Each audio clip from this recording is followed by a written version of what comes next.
Fijaros, yo ahí os enseño dos pacientes a las cuales, o dos niñas a las cuales estamos realizando el test de Jack. Sí que hay 2 años de diferencia, ¿vale? Entre Daniela y Andrea, entre 12 y 14 años, ¿de acuerdo? Pero las dos más o menos están en conservatorio de danza, hacen muchas horas a la semana de ballet, ¿de acuerdo? Las dos hacen puntas, les encanta el ballet y fijaros el resultado distinto que tenemos al realizar el test de Jack. En el caso de Daniela, en el caso de Daniela, que podríamos hablar de un test de Jack negativo con resistencia baja, y en el caso de Andrea, en el cual al realizarle el test de Jack, ahora lo veremos, al realizarle el test de Jack, para mí esto no es positivo, para mí esto es no valorable, porque fijaros, no tengo más grados de flexión dorsal, y fijaros cómo la cabeza de mi uno está totalmente en el aire.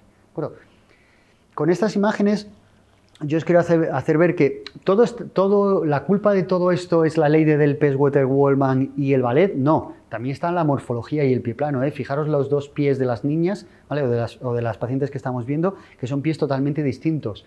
Andrea, la paciente que veis a la derecha, tiene un pie plano que ya lo tenía desde pequeña. Entonces, claro, si encima tenemos un gran componente de pie plano con un aumento de cargas en columna interna y si encima eso lo asociamos a puntas, la posibilidad de que la articulación metatarsofalángica lalus se degenere es mucho mayor. ¿Creéis que yo pude convencer a la madre de Andrea que su hija dejara de hacer ballet? Yo lo intenté, por activa o por pasiva. Le intenté explicar que no era beneficioso la actividad deportiva para el tipo de pie plano y para la degeneración que presenta. La madre me dice, ¿se le va a degenerar mucho más? Digo, hombre, por la actividad deportiva y por edad no, porque con 14 años, ¿vale?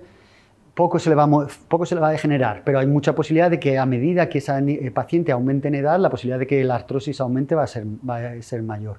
Ten en cuenta que yo en estas dos niñas, aunque sean 2 años de edad, para mí la diferencia es poca, porque una vez que se produce el cambio hormonal, es decir, que pasamos a ser adolescentes, tanto niños como niñas, una vez que se produce ese cambio hormonal, nuestras leyes de crecimiento bajan totalmente de efectividad o bajan mucho la influencia que generan sobre las estructuras. Entonces, en estas dos pacientes ya habían desarrollado esa pubertad, habían tenido ese cambio hormonal, con lo que no puede hacer mucha diferencia entre el efecto positivo o negativo que vaya a tener. Claro, hasta ahora lo hemos utilizado con ballet, con fútbol, relacionada con este componente que veíamos antes de crecimiento, pero también lo podemos utilizar con curvas escolióticas no fisiológicas.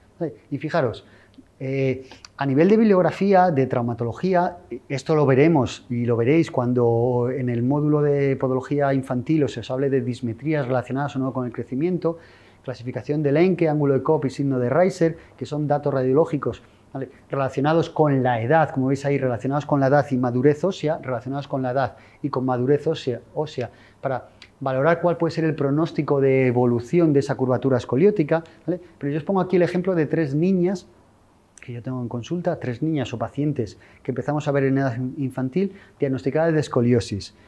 En este caso tenemos a Lola con 9 años, a Marina con 14 y a Ana Paula con 15.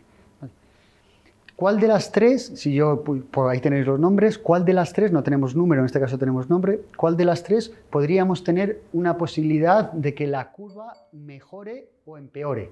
Claro, aquí, como os digo, cuando se os hable del componente de ese signo de Reiser y de la clasificación de Lenke, ¿vale?, ese signo de Reiser lo que me da es la osificación de la pala ilíaca, pero en este caso la edad es la que va a marcar que a lo mejor pueda ser normal. Lola, que tiene 9 años, y que en esa edad no había tenido cambio hormonal, la bibliografía nos dice que podemos esperar bajo unos límites, y en el protocolo de relación de escoliosis con dismetría se os hablará de cuáles son los límites en los cuales Lola podríamos esperar que su curvatura se normalice sola por sí misma. Pero en cambio, Marina y Ana Paula, que ya han tenido cambio hormonal, no van a ir a mejor, pero tampoco pueden ir mucho a peor, porque una vez que se produce ese cambio hormonal, a no ser que exista una causa muy clara, estas curvaturas escolióticas no tendrían por qué empeorar.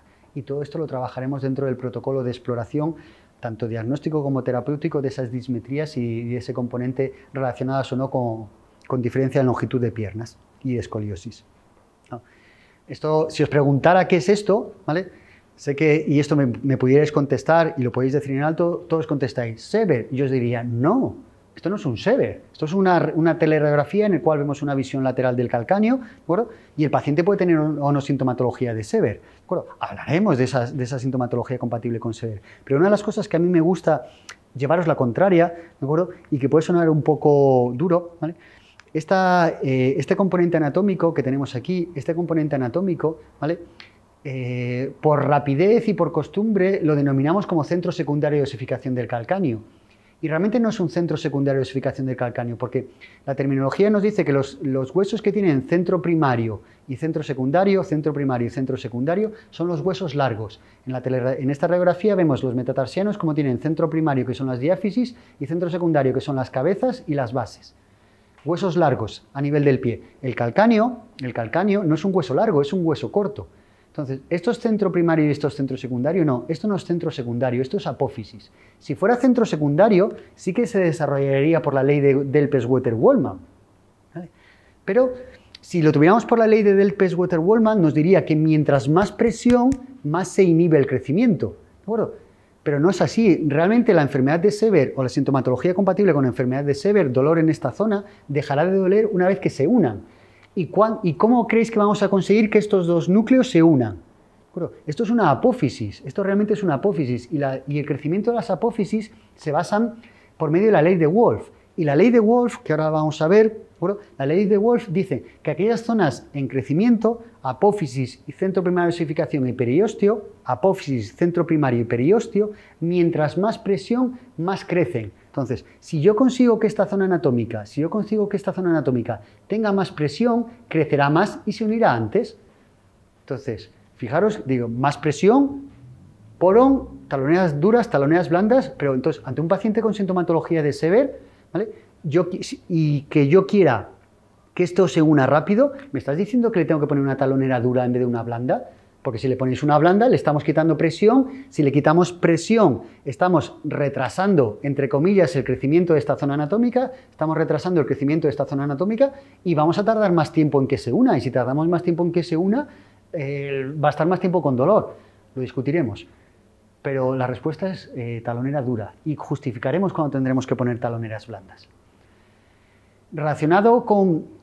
Ahí ya fijaros para que veáis que llevamos un poco la contraria, ¿de acuerdo? Claro, yo os he intentado trabajar sobre esta ley de Delpes, aunque ya os he empezado a introducir la ley de Wolff, pero tanto la ley de Delpes como la ley de Wolff, perdonad, dependen mucho de la edad, ¿vale? Y ahí os pongo un niño de 3 años y un mes, ¿vale? Tenemos un niño de 3 años y un mes, un niño de 11 años, una niña de 7 y un niño de 4, ¿de acuerdo? Andrés, Marina, Manu, y el nombre no me acuerdo, fallo mío, ¿vale? Pero no, ¿vale?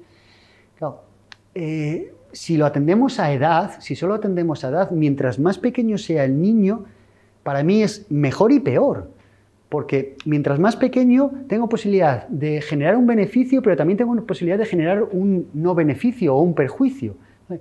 Y eso significa que el geno valgo, por ejemplo, de Andrés, que tenemos aquí, y el geno valgo del primer crío, ¿vale? La diferencia es un año solo, pero podemos generar mucha modificación tanto a nivel beneficioso como a nivel perjudicial. Entonces, la edad en este caso también es un patrón que nos marca que nuestras leyes de crecimiento puedan tener un beneficio o un perjuicio.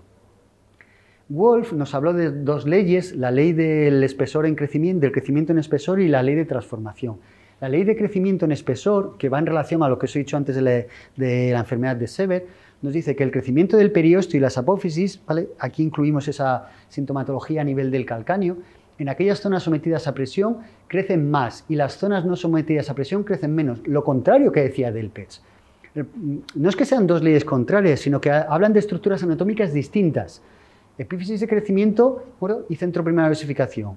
Y en el caso de Wolff, que hablaba de centro primario de osificación y apófisis, dice que todos los cambios en forma, función o posición de un hueso van a ir acompañadas de cambios definitivos en la forma o estructura interna, que esta es la ley de transformación que ahora os comentaré. Claro, para mí, esta ley de Wolff puede ser aplicable en estas 5 situaciones clínicas que yo pueda tener en consulta relacionada con niños.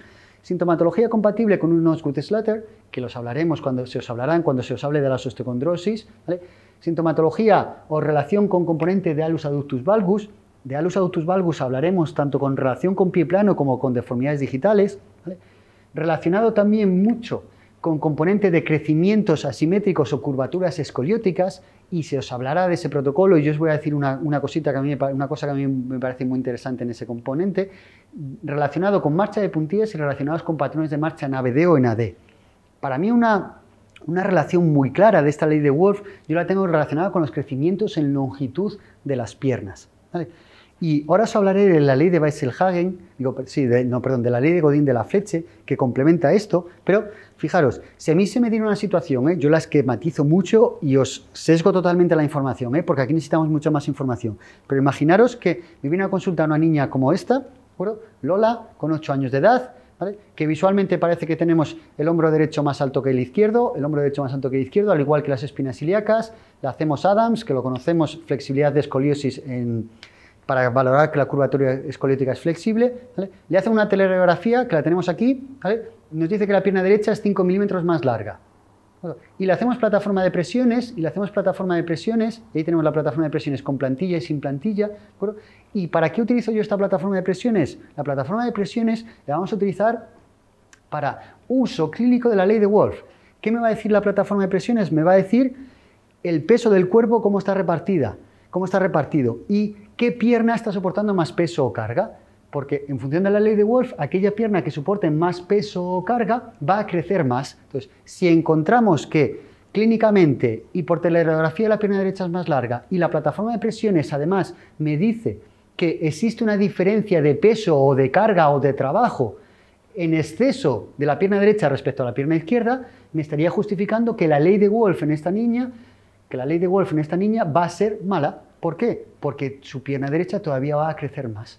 Entonces, aquí hay mucho para trabajar, ¿de acuerdo? Y trabajaremos con plantillas, sin plantillas, utilizaremos el book test, trabajaremos mucho, pero ya tenemos una información muy importante, cómo poder utilizar la ley de Wolf relacionada con escoliosis, relacionadas con longitud de piernas.